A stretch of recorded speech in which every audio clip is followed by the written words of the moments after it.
especially after the other Mick out the back told me the secret, Nick, you got to go long and hard on the clicker. So 10 slides, 10 minutes, 10 years. Tomorrow genuinely is the 10-year anniversary of the first ever world's biggest garage sale. Happy birthday to us. So the reason I was able to whip 10 slides together really quickly is I told our origin story to my team a couple of weeks ago, the first ever team offsite we had as a business. And I call myself the little engine that could. It's my favourite book. If ever I give you a gift, it will be that book. I think I can, I think I can, I think I can. And 10 years ago, I thought I could, and I was crazy. Everyone thought I was an idiot. They basically swiped left on me in real life and said, whatever she's on, I'm not playing. And there were some people, many familiar faces in this room, who were not those people and thought, oh my God, I'm not exhausted by her, I'm energized by her, and whatever she's doing, I want to be on that too. So really it's an attract and detract philosophy that I have in my life. Just be you, and then you will absolutely filter the right people in your life. What's important to me? Family, friends, fun, all the F's, food. I love food. I think I had 3 or 4 serves over there before. But this is, whoops, I've got to go back. I went too long and too hard.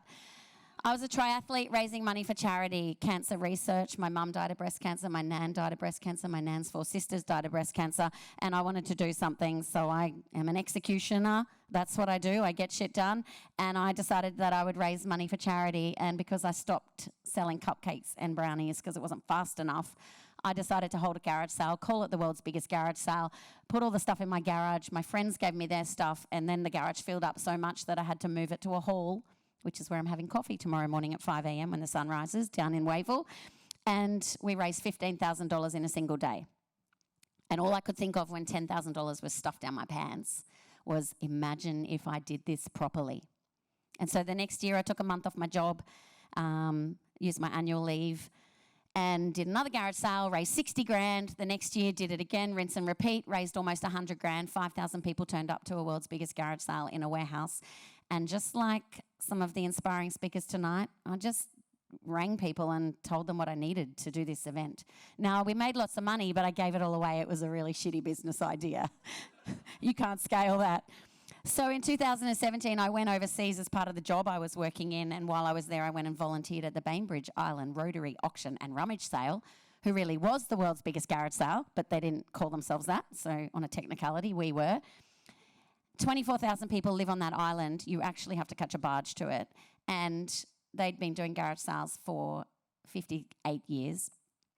And I volunteered. It was amazing. I took my family. We volunteered for 10 days. We had the one-day event, and they raised, as you can see on screen, $579,000. I'm not joking you. We were like Nicole Kidman and Keith Urban. We were so famous over there for that 2 weeks. They thought we were amazing. And Aussies are amazing at productivity, I learned. We are really good at working.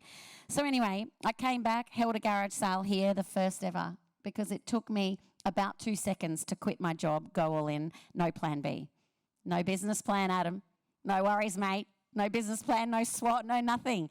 Sold my house, sold my cars, decided that I would invest everything into the business because I thought if they could raise 24 grand on Bainbridge Island once for a one-day event, 579,000 with 24,000 people.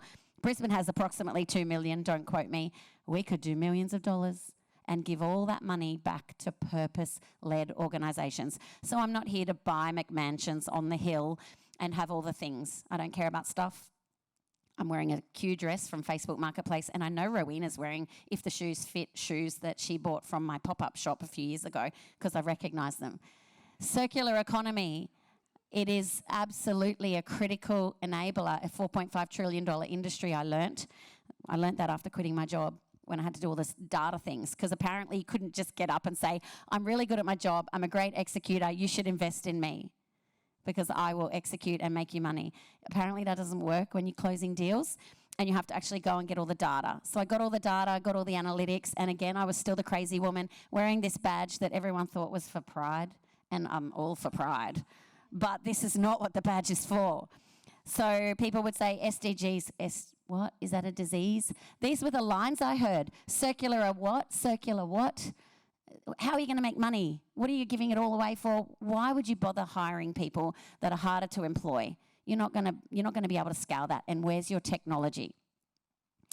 Well, I said, we don't need tech because we can execute and sell products and we can give back to the community. And we did. And we won awards and I pitched my pants off and I wore my world's biggest garage sale shirt literally every day for 6 years, almost to weddings and funerals.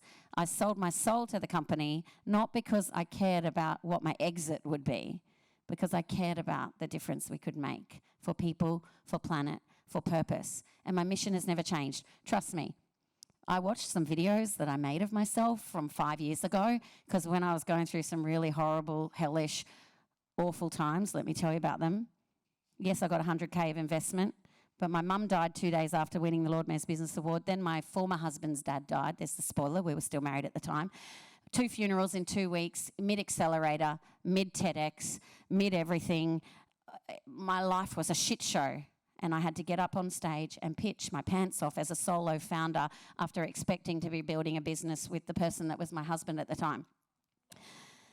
Just before raising capital, he also dropped the divorce bomb at the worst time. And I talk about these things comfortably because this is life and my life is not different. I don't go home and become a different person and hide who I am. Who I am is who I am, and it's no filter. And it's the best way to live. I say love is the next disruptor in business, and the two fellas at the back made me feel the love tonight. We're going to now be friends. And love is the next disruptor in business. You can cry, you can hurt, you can feel the pain. And fast forward, and you can Google all the other cool things that we've done along the way. But the best thing I've ever done is never quit on the belief and the vision that the circular economy and people, planet, purpose and hiring people of all abilities is the way to do business. Yes, you'll go slower, you won't make as much money, but money is not the only thing that makes the world go round. In fact, money matters, but moments matter more. And the people's lives we've changed because of the business that I didn't quit on when I really did want to walk away, trust me. It would have been so much easier to walk away and get a job when the D-bomb was dropped. But I chose to stay because of some of you in this room made me think, I can't ring Mick and tell him I'm walking away. I'm tougher than that. I've got more grit and resilience, and we talked about that today. So fast forward, I now have a CEO that runs my business. It's amazing. And I'm the chief evangelist. It sounds like a cool title. It really is. It means my job is to do things like this, tell stories about why you don't quit, why you don't walk away. And the main contributor and catalyst to my business and who I am today, and I'm really fortunate to hold a number of titles. I'm the Queensland President, and my co-chair is in the room tonight with Adele of the Queensland Social Enterprise Council. I'm also the inaugural Chief Circular Entrepreneur for Circular Australia. They're all just titles, but we get to make a difference every day and drive change and move this sector into a maturity that is no longer, as Nick called it before, literacy. I no longer have to get up here and convince you that this is the way to build a business. We can just get on with business. Advocacy, amplification, and action.